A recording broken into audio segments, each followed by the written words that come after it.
children, welcome to my channel.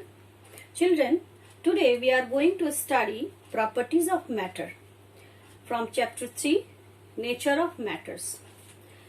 Let's study some common properties of matter. First property is appearance and feel.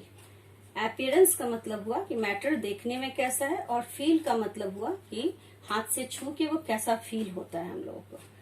तो lustrous के examples हो गए. Appearance में है lustrous और डल और फील में है स्मूथ या रफ. तो लस्ट्रस मतलब होता है ब्राइट, चमकीला. तो example of lustrous matters are metals like gold, silver, copper etcetera. And dull matters के एग्जाम्पल्स हैं paper, coal piece etcetera. Now feel means कोई भी मैटर छूने में कैसा फील हो रहा है.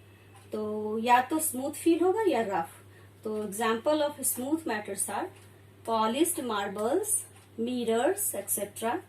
एंड रफ मैटर्स में होगा sand papers, scrubber, tree barks etcetera. Now second property is transparency. It is a property of a material to allow light to pass through.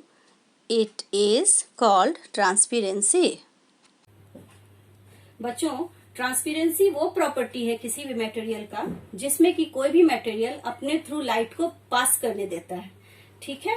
जैसे for example glass, water, pure water and air etcetera. तो इसके लिए आप एक activity करके देख सकते हैं. इसमें आप पहले एक ग्लास लीजिए, कांच का ग्लास. कांच के ग्लास के एक तरफ आप खड़े हो जाइए और दूसरी तरफ आप एक कैंडल जला के रख दीजिए. और आप जब कैंडल को देखेंगे, दूसरी तरफ से आप जब ग्लास के थ्रू कैंडल को देखेंगे तो आप देखेंगे कि कैंडल आपको दिखाई दे रहा है. इसका मतलब है कांच का ग्लास अपने अंदर से लाइट को पास होने दे रहा है. यही प्रॉपर्टी को ट्रांसपेरेंसी कहते हैं. ठीक है बच्चों, कुछ मटेरियल्स ऐसे होते हैं जो अपने थ्रू लाइट को पास नहीं होने देते, जिसे ओपेक मटेरियल्स बोलते हैं. ठीक है. तो ओपेक मटेरियल्स के डेफिनेशंस हुए some materials do not allow to pass light through them. Such materials is called opaque materials like wood, block, wall, cardboard, etc. Okay. Now children, third property is floating and sinking. First we know about floating. Materials which are lighter than water float over it. बच्चों, जो material water से हल्का होता है वो पानी के ऊपर तैरता रहता है. इसे मैं आपको एक एक्सपेरिमेंट के थ्रू बताती हूँ. एक बीकर में पानी लीजिए और उस पे आइस को डालिए. बीकर के अंदर आइस को डालिए. आप देखेंगे कि आइस जो है वाटर के ऊपर में फ्लोट कर रहा है. जैसे यहाँ देखिए, ये आइस को ड्रॉपिंग ऑफ आइस, यहाँ से आइस को डाला गया है और ये पानी है, वाटर का है लेवल यहाँ तक. और देखिए यहाँ पे आइस जो है वो फ्लोट कर रहा है. ठीक है. यानी ice is lighter than water. Now sinking. What is sinking? Materials which are heavier than water sinks in water. Means यहाँ देखिए पेबल्स को यहाँ से ड्रॉप किया गया है. बीकर में वाटर लिया गया है और इसमें पेबल्स को ड्रॉप किया गया है. तो आप यहाँ देखिए, यहाँ इसके बॉटम पे, बीकर के बॉटम पे पेबल्स जो है यहाँ पे आके जमा हो गए हैं because pebbles are heavier than water. Fourth property of material is diffusion. The property of mixing of particles of two materials on their own is called diffusion. ठीक है बच्चों, दो materials के particles आपस में मिलते हैं, उसे diffusion बोलते हैं. तो gases diffuse very quickly into each other because their particles are in constant motion.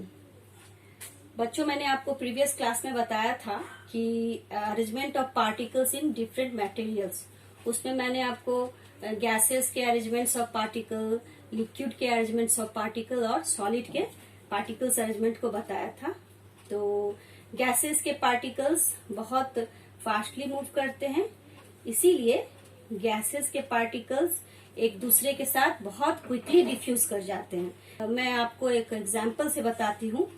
आप एक अगरबत्ती को अपने कमरे के किसी भी कोने में जलाइए और थोड़ी देर में आप देखेंगे कि आप कहीं भी अगरबत्ती को जलाएंगे लेकिन आपको पूरे कमरे में स्मेल फैल जाएगा, बिकॉज फ्यूम्स ऑफ अगरबत्ती diffuse into the air present in the room.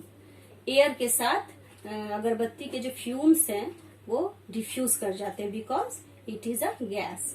Okay, now liquids diffuse into each other quite slowly. This is because particles in the liquid are not so free to move as they are in gases. Okay? तो इसे भी आपको एक example से बताती हूँ। एक beaker में क्लीन वाटर लेंगे और कुछ इंक के ड्रॉप्स को उसमें डालेंगे, तो आप देखेंगे कि इंक जो है बहुत धीरे स्लोली वाटर में डिफ्यूज हो रहा है, क्योंकि लिक्विड्स के जो पार्टिकल्स हैं वो गैसेस से कम मूव करते हैं, बहुत स्लो मूव करते हैं, इसलिए ये थोड़ी देर में डिफ्यूज करेंगे।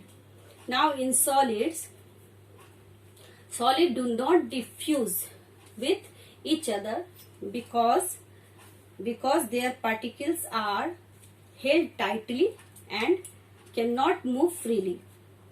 For example, sand and stones do not diffuse into each other.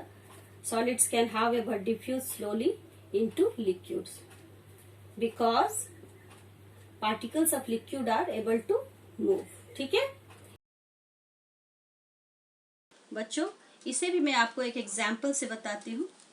एक गैस जार में क्लीन वाटर लेंगे और एक टेबल पे रख देंगे, उसमें हम लोग पोटेशियम परमैंगनेट के कुछ क्रिस्टल्स को डाल देंगे।